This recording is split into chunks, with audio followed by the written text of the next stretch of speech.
All right. So Blackboard is going to be your lifeline. I'm going to go over everything you need to know for Blackboard in as digestible a way as possible. So this is your homepage,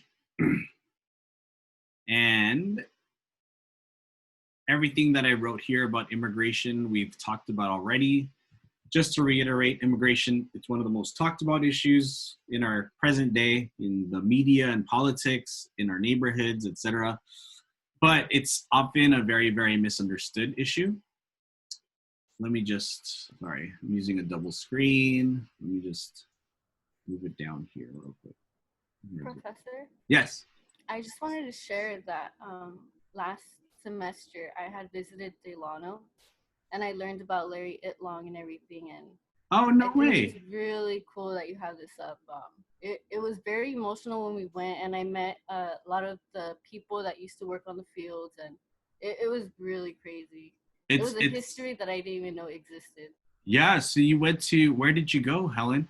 It was to Delano. I went to their city hall where they used to go and like feed each other and do strikes and protests, and like Yeah. it was a group of people. They were kids and their parents were the ones that were in the fields and the protests, and it was very emotional for them to speak about it because they were hurt that not a lot of people know about their history, so they appreciated that people would go out there and Oh yeah, absolutely. Folks, just to reiterate what's, wait, can you see the Blackboard screen right now? Okay. Just to reiterate, I'm trying to make sure I'm like, if I do this, the people that watch the recording are gonna be like, why isn't he looking at screen? So I just have to move the browser downwards so it looks like I'm on screen, and then let me just get the chat in order. Sorry, people watching. Okay. So, Helen, is that you, Helen? Were you speaking? yes. Okay, Helen, could you tell me who's this person down here? I can't really see your mouse. Okay, this person in the brown jacket with the blue shirt. Blue shirt. That's Cesar Chavez, right? Cesar Chavez. Raise your hand, folks, if you've heard of this person named Cesar Chavez. Right? Yes, we celebrate Cesar Chavez. Can folks give me a quick rundown of who Cesar Chavez is? Either Nicole, feel free to unmute, and or I know that you just pressed it. You press raise hand. Or Michael.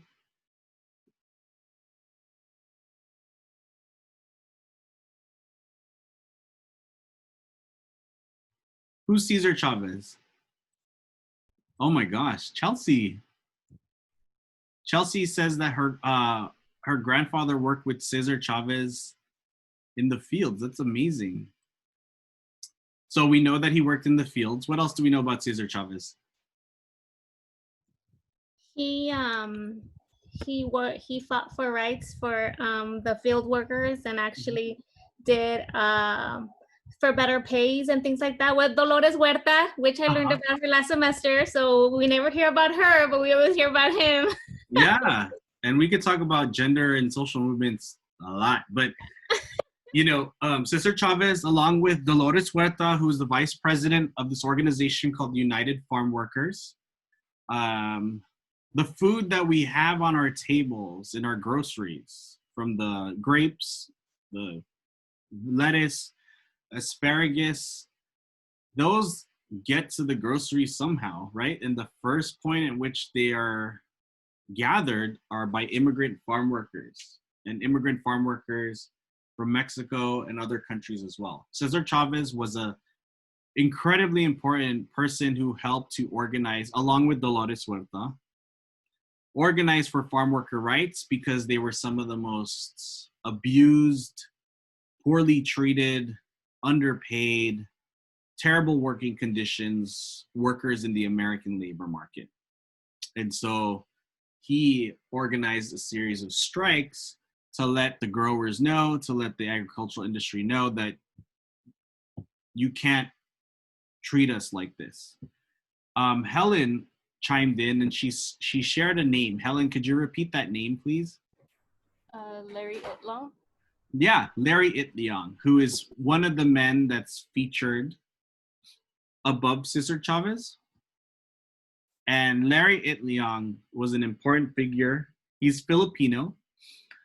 And he, along with another Filipino man by the name of Philip Veracruz, what they did is oftentimes with laborers, what wealthy agricultural growers would do was they would try to pit the Mexican workers against the Filipinos or against the Japanese, right? So they would have rivalries. Well, Larry Leong, along with Cesar Chavez, said we have to band together and organize for our collective rights because we're experiencing the same exploitation. So it's one of the most important social movements around immigrant rights. So Helen, thank you for interjecting with that. So yeah, I wanted to have something that was kind of symbolic about the immigrant experience here. So anyway, here we're going to talk about the way immigration. I want you to just focus on this last sentence. Beyond the individual, there are a lot of other variables that come into play. Immigration policy, employment opportunities, education, social networks. This is a fancy word for who do you know that's already in the country. Culture, colonial relations. I know some of you mentioned your family's from the Philippines. That used to be an American colony. War, gender, sexuality, religion, etc., race, etc., etc. So it's a complicated thing, and it's going to take a lot of practice getting into the habit of thinking about all the complicated things that affect one person's immigrant experience. So I know that Connie and other people in the chat have mentioned that their parents are immigrants, right? So I guess what I'm trying to say is that if you ask their families, oh, why did you immigrate to this country? They're going to give you a version of the answer, right? And feel free to do that actually later today. They're going to give you a version of the answer. But the reality is that there's so many other factors in the background.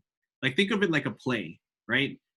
In a play, a stage play, or even like a TV show, there's the main actors there's a story there, but there's often a story going on in the background that allows the story that you see to happen. And that's what this class is going to be about. So everything here is set up for you to succeed, whether you're going to be taking this class live, which means every Friday at 10 you show up here, or after work, or at a later time.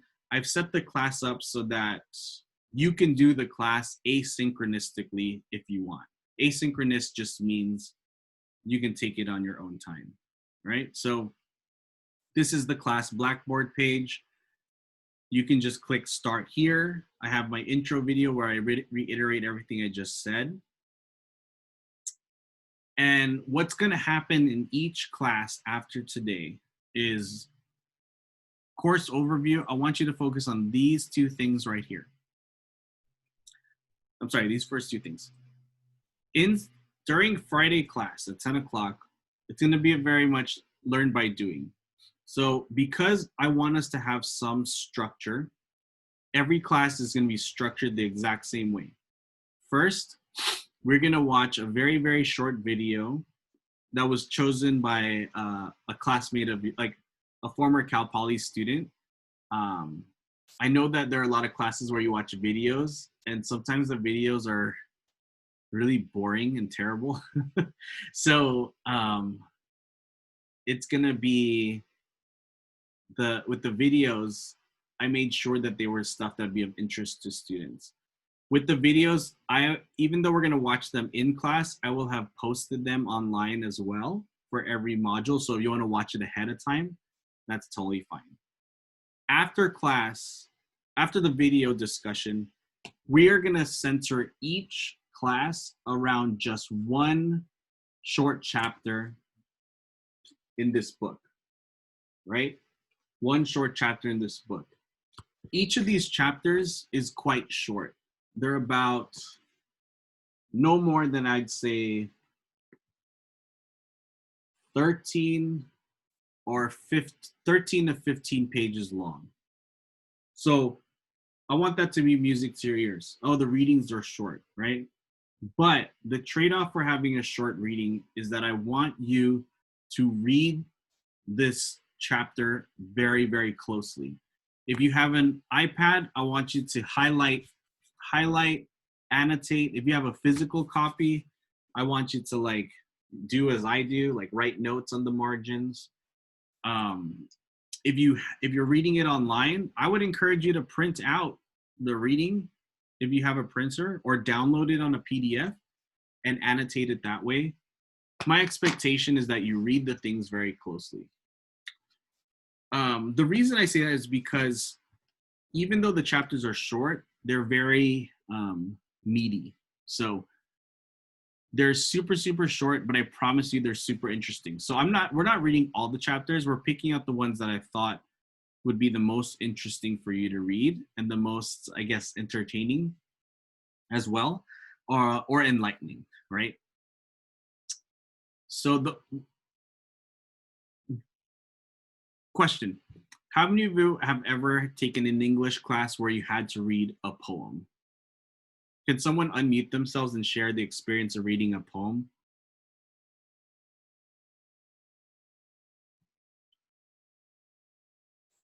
Anybody? Sandpaper to the eyes. Who said that? Oh, Andrew. Sandpaper to the eyes? I haven't put sandpaper on my eyes yet, but pray tell. Pray tell. What's the challenge with reading a poem? Oh, you have to read between the lines and decipher everything. And if your interpretation's wrong on the initial read, you're going to be wrong in the whole thing. So it's really good that you're on the same note and same page as the teacher, because people have different interpretations when it comes to poetry. Yeah. So this is what Andrew said is gonna be key. Andrew, let me ask one question. Have you ever read a poem where in class you spent the time talking about like one or two lines of the poem and like you talked about them for 45 minutes? Yeah, that's AP English. I did not like that here.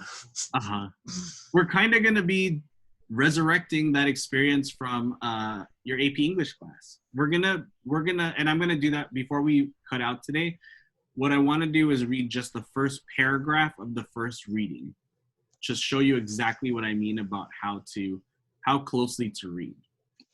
So thanks for sharing that. So we're gonna read we're gonna read one chapter very closely, and then beyond the class, you can do this after class, you can do it before class, you can do it 3 weeks into class, you can do them all at the end on the 15th week. I wouldn't recommend that because that would be hell. But all you do is go on the discussion board, select your favorite quote from the reading, and write a 1 to 2 paragraph reflection. I'm not checking for grammar, but I'm checking for the fact that you're reading it in a way that's like in context. So, all right. Any questions about how class is structured? Any questions about how class is structured? Oh, Caesar, I think it's a little choppy. Professor, question. Yes, Caesar, I think it's a little choppy. Can you hear me? I can hear you, Javier, but Okay. So so every Friday for our class for Zoom, do you need us to write something? Do you need us to write something? Like you know, I'm giving. There's no required. You're not required to write anything to bring to class. Do I recommend it? I recommend it because it'll make class more fun, if you know what I mean. So if you come into class having read the chapter, that's good. But if you come to class having read the chapter with some notes, with some questions that the chapter inspired, with your response, if you happen to do it early, my thought is that it's going to make for an more interesting class discussion. And in later classes, we're going to break up into breakout groups. It'll make it a little bit more lively if you have done the labor of processing the reading through a little bit of writing. Even if that's just like writing down 3 questions that got inspired by the reading. but Professor, there's nothing required. Yeah.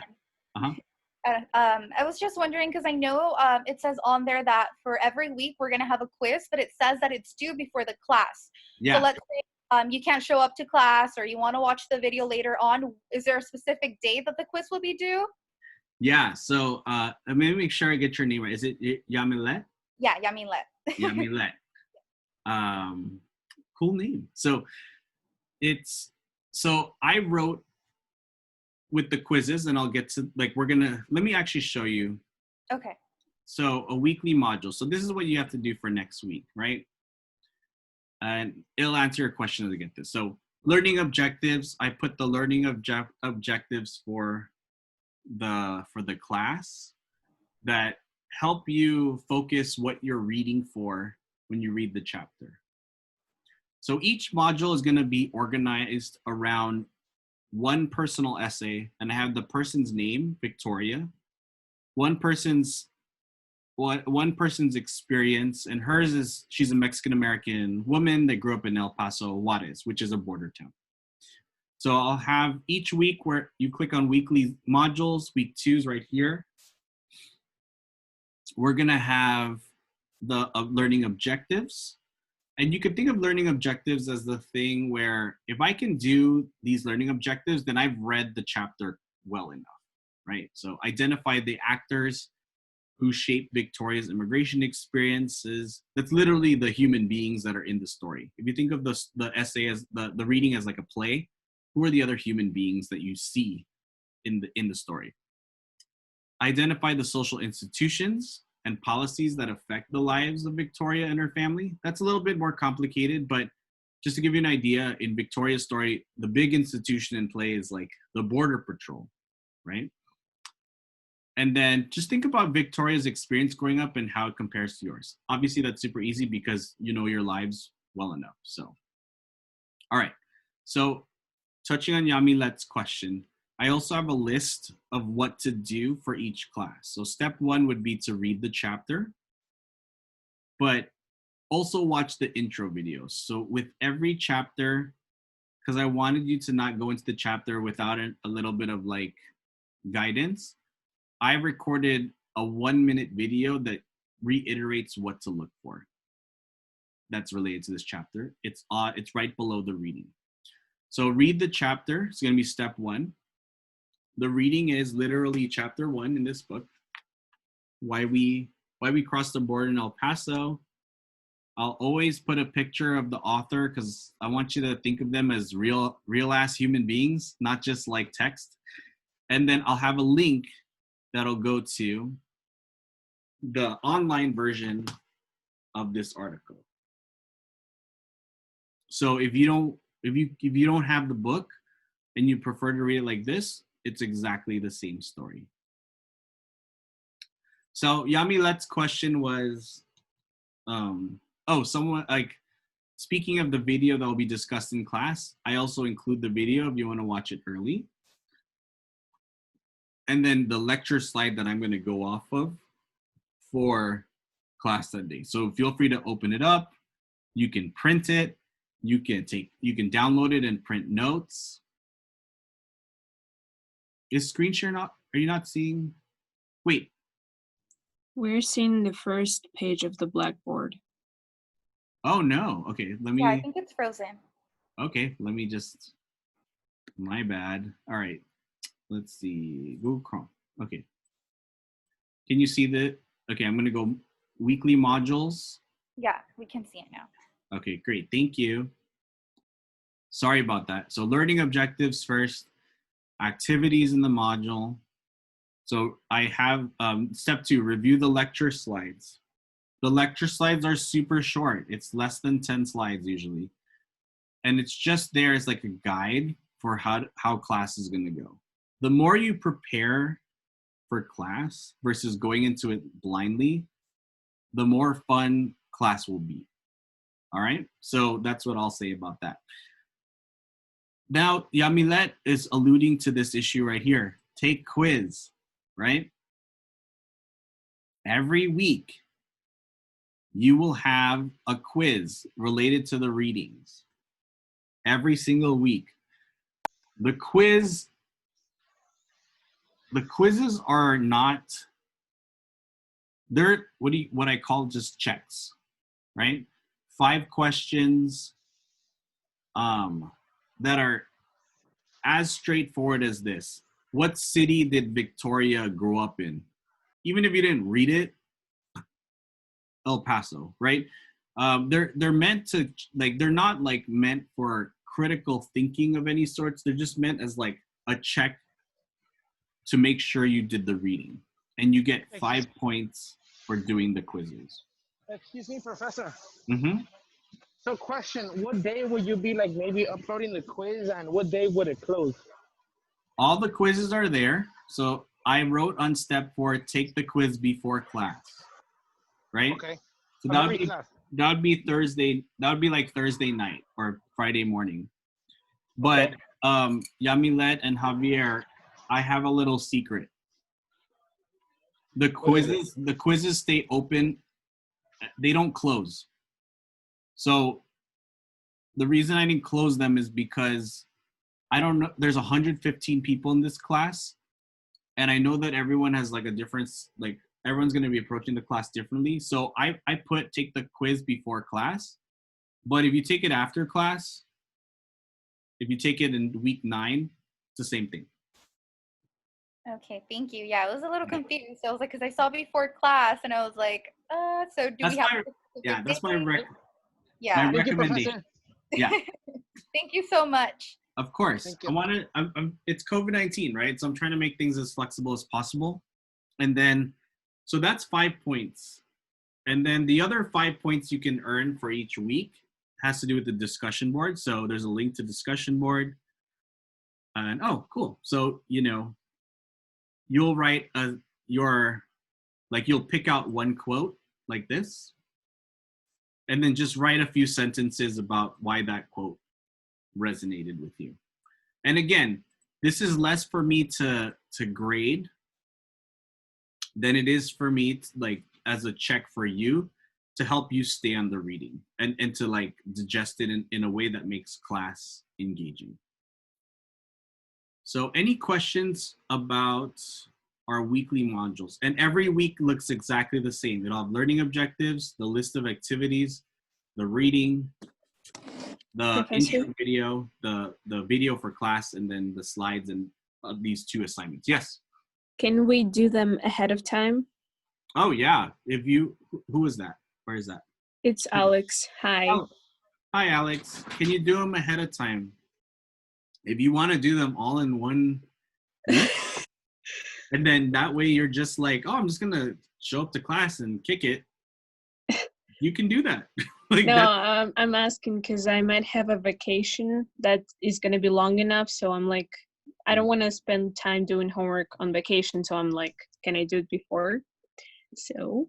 Yeah, you can definitely do it before or after. So. That's cool. Thank you. Or just cancel your vacation and just do your class. No. What, are you laughing at me? Sorry. Yes, I was. I'm not going to cancel my vacation. Yeah. No, my partner just got home from, I don't know where he went, but yeah. You don't, please take a vacation. Where, I'm so curious. Can I ask? You don't have to answer this. Well, is it a fun place? It's hiking. Oh, wow. Do you hear that? It's hiking. 2 weeks of hiking. That's amazing. Are you going to like Zion or something?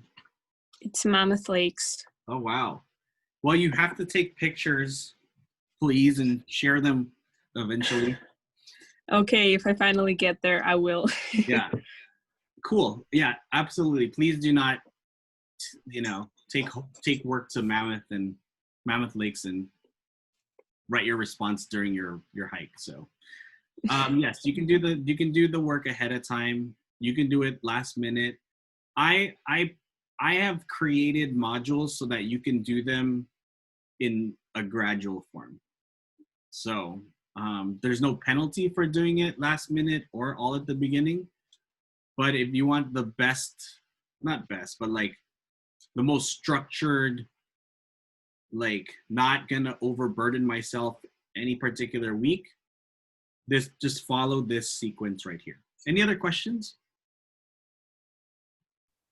Yes, just to clarify, so the weekly modules, so everything that we have to do for the week will pretty much be in that one, in every module that we're doing. Yeah. So your grade essentially is based off that weekly quiz, which again is 5 questions that if you do the reading, you're gonna get it. You can have your reading open if you want. I don't care. That's fine, because what am I gonna do? Like check if you're not using it? So you can have the book, the reading open. 5 questions.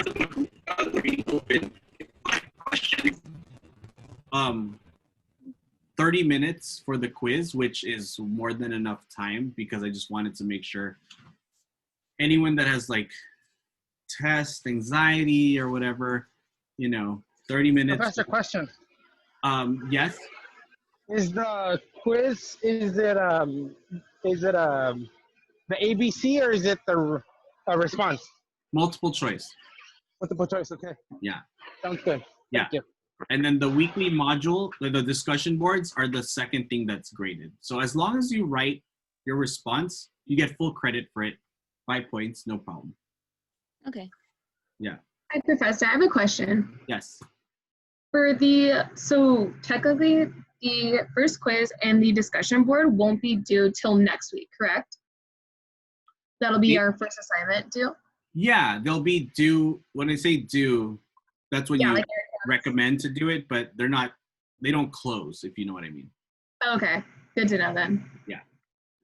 But I recommend going at the pace of the class. That's my disclaimer. Okay, thank you. Yeah. Cool. Is module 2 for week 1, since we are technically week 0? Yes. Module 2 is for week 1. So, great.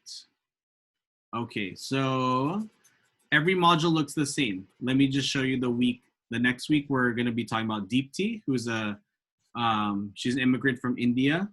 Talks about her experience traveling throughout the world with an Indian passport. Same thing. We have our learning objectives, activities, the reading link, the intro video, our video for class, lecture slides, the quiz, and a link to this discussion board for this week. And it's just going to go like that every single week. The reason it's the same every single week is because what we're like, the discussing reading is, think of it as like a skill and a muscle, right? We are just getting practice doing the same thing. Talking critically around a reading, knowing how to think about questions and ask questions, but also anchoring our discussion on the experience of one single immigrant, right? One thing I don't like about the way immigration gets talked about is it's often talked about reduced to numbers. Oh, we have like 5,000 immigrants. We have this many hundreds, right? These are real human beings. And so it's really important for us to anchor our understanding of immigration, the fact that these are real ass human beings who are experiencing emotions and challenges and have real lives and joy, of course. And they're not just numbers. So.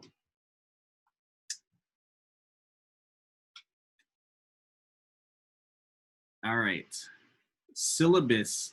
Let's talk syllabus real quick.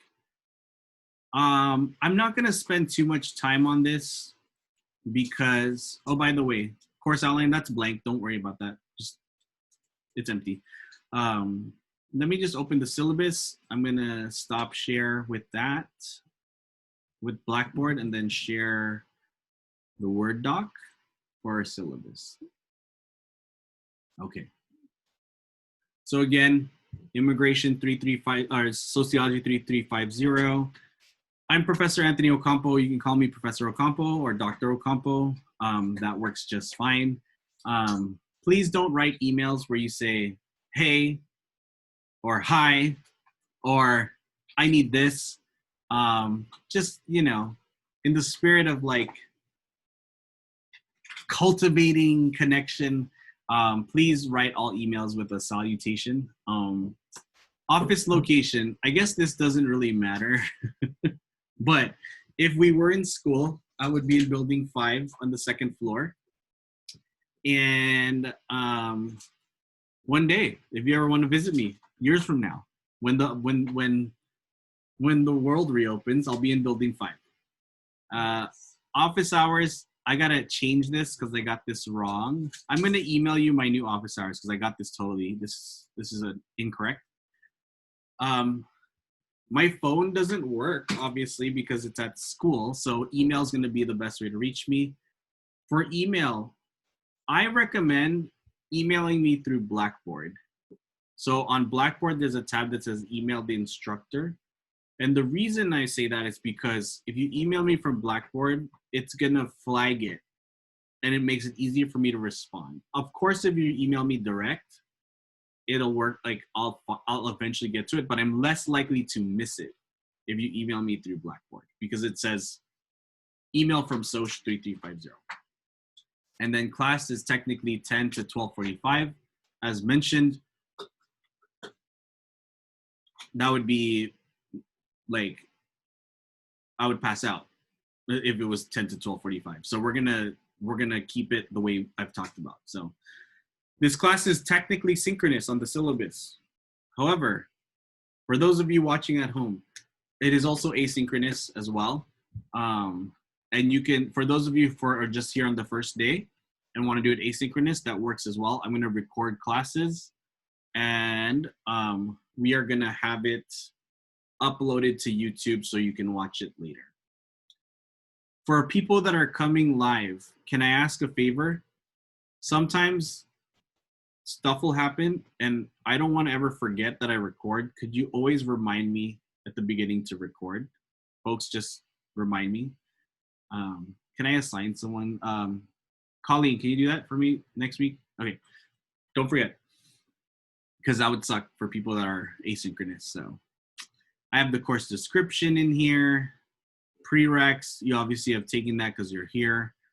Course objectives, you can read these on your own, but you know, it's real simple. Read about immigration, write about immigration, talk about immigration, right? If immigration is a language like French or Spanish, just think of it as us developing proficiency around talking immigration. Required materials, I showed you the book, A Map is Only One Story. I love this book. Just to prove that this book is cool, can folks in the chat share? It's frozen again. Hey, of course it is. Okay. Share screen. Can folks do me a favor in the chat if you've gotten to start reading yet? What do you think of the book?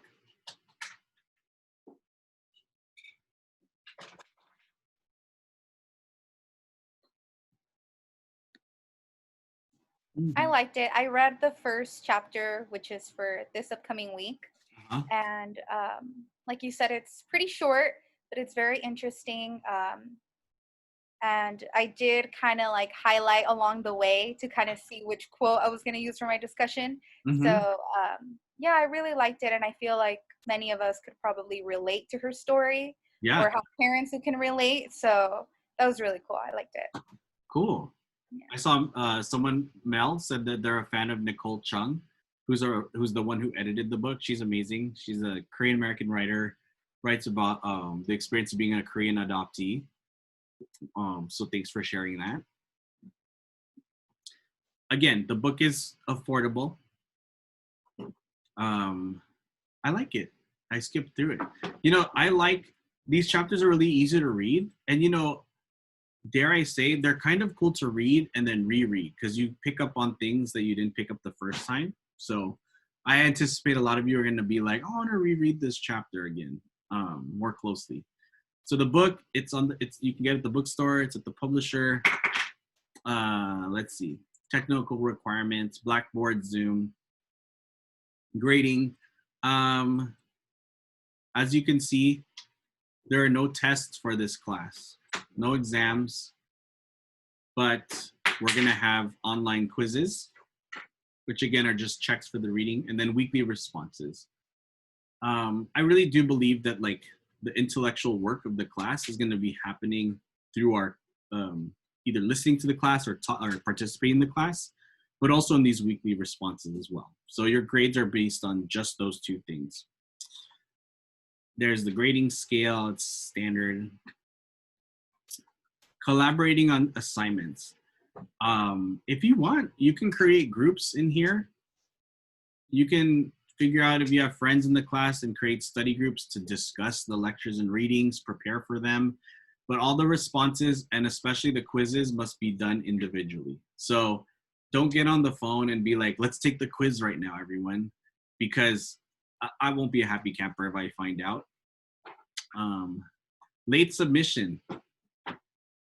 Due to the challenges of COVID-19, and given that we have no idea how life's going to go over the next few months, there's no weekly deadlines for the discussion board and online quizzes. They're open.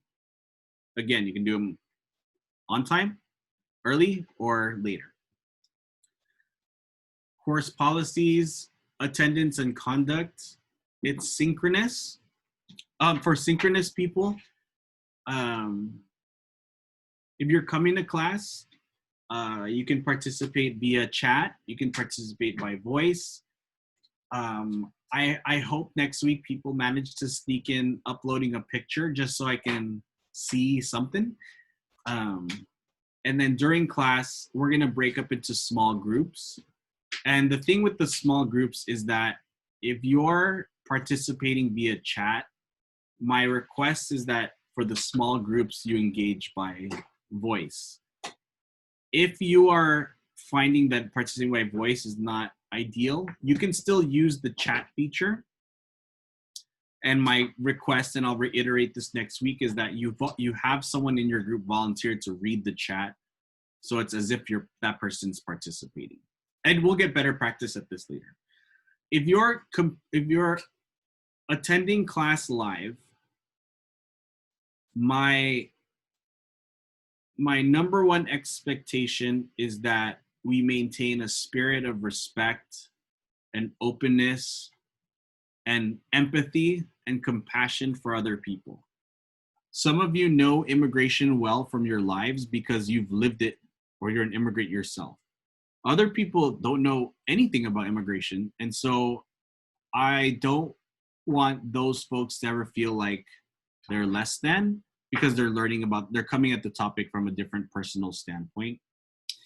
Immigration is obviously very much tied to politics, and things can, I anticipate the discussions may reach a certain type of level. Again, in those moments, I encourage you to think about how to maintain respect.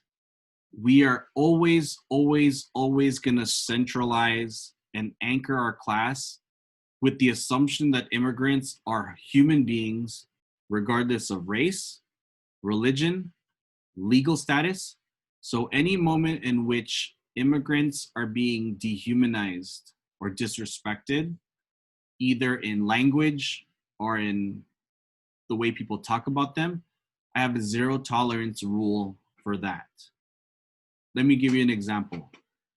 People in the United States who live here, who are not born in the United States but came as infants or adults and don't have legal status, we refer to those people as undocumented, and we will never refer to them using a word that starts with the letter I.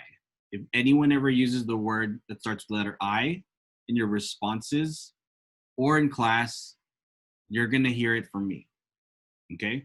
So again, we are going to err on the side of using language that is respectful, that embraces the humanity of immigrants, because there's a lot of discourse in the media and stuff where immigrants are reduced to stereotypes and spoke of in a negative way as if they're not human beings. So I just want to say that in terms of conduct for class. And same thing applies for asynchronous in terms of the written assignments too. Okay, so my number one thing with class is that you do the reading. Like, I just care about that because I think you're not going to get anything out of this class if you don't do the reading and just sort of skate on the the conversations other people are having. Academic integrity and etiquette, you can read that stuff on your own.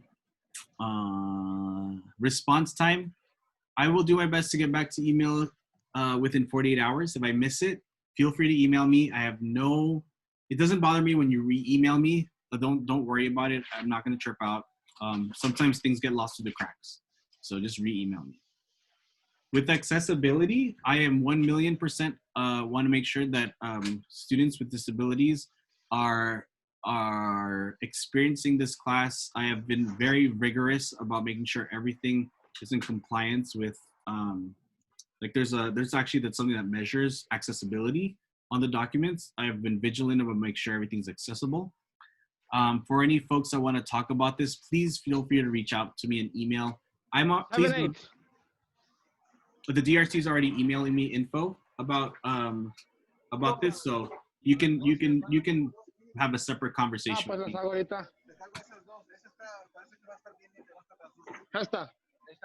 Esta, la Dodge. Esa es la Dodge. Javier?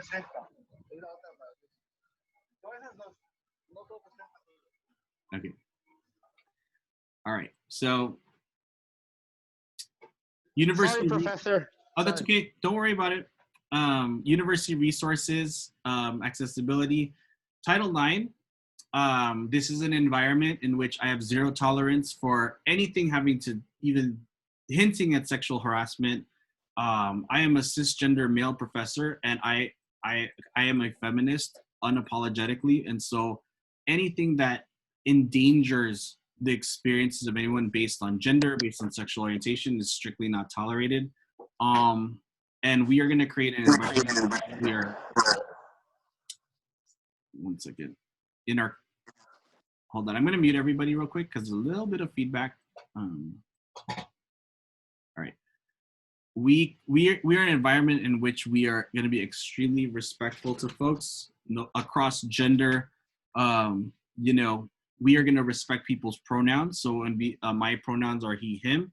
If people pronouns are she, hers, or they, them, I'm gonna be vigilant about respecting people's pronouns, the way they identify, if it's queer, transgender, non-binary, whatever your gender identity is, we are gonna make sure that we cultivate an environment where we respect that 100%. Let's see, and a word on COVID. I'm going to read this one out loud because it matters. In my class, you're students, but above all, way above that, you're human beings first. Again, you are human beings first in this class. All right? So, okay, it's frozen again. Okay, let's see. All right. Okay, is it still frozen? No? Okay, thank you for sharing that, people. All right.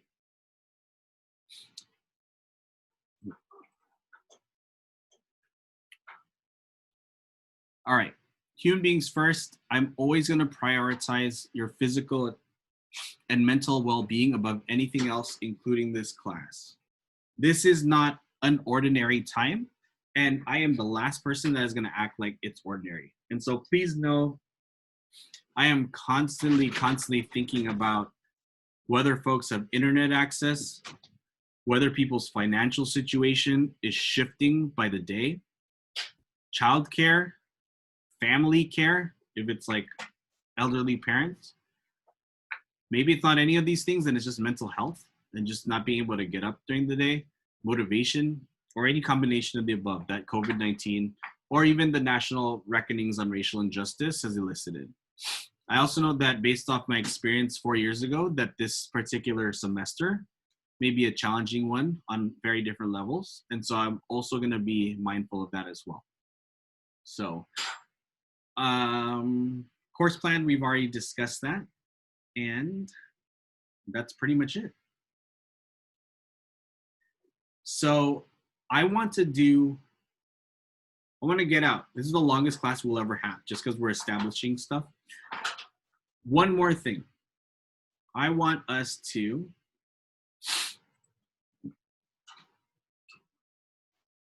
actually, you know what?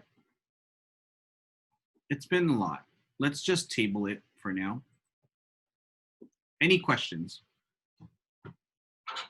We'll talk about the reading next week, but any questions that folks had, they can put them on the chat or unmute themselves. Professor. You're welcome, folks. So the reading for next week is Victoria, right? Yes. We're going to be talking about chapter 1. Yes. I was starting to put chapter numbers, and then I realized the book doesn't have chapter numbers. Yeah. So, yeah. So I'm going to put it by name. So Victoria. And the slides that you put on they're just questions that we need to think about before we take the quiz? Oh, no, the quiz you can take after doing the reading. Okay. Yeah. These are just something to think about for class. So. Okay, so the slides, you don't really have to answer those questions? You don't have to do them, just have them, like, even if you read them and then you marinate on them. Okay. Yeah. Well, Javier? Yeah, of course, of course. Have you sent a link in regards to the book so I can get it today? Yeah, if you go on to Start Here, there's a link to the book on the Blackboard page. Sounds good. Thank you, Professor. Yeah. There's no due dates in this class. I'm having some questions. No due dates again, just recommended due dates, but technically no due dates. Like, you're not gonna get deducted if you don't turn things in on time. But at the end, of course, if you don't do them, then not doing them turns into zeros. So, Michael, yes. Shh.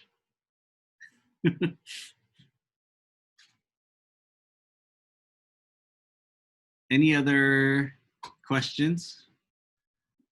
Dr. Campo? Yes. I just want to thank you for the way you're handling this course, because it definitely is a different time and we're all going through things. So we are definitely all going through things.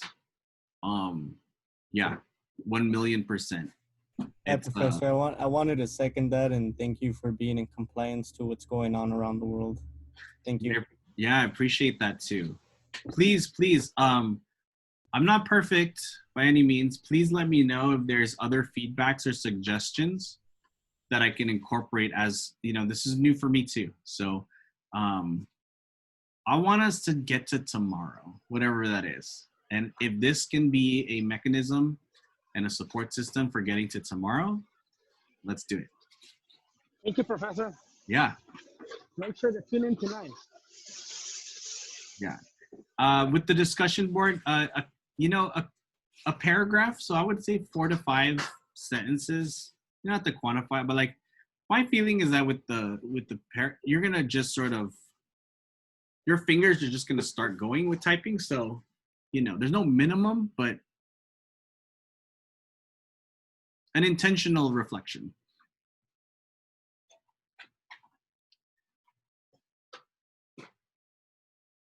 Thank you for the private nice notes, everyone.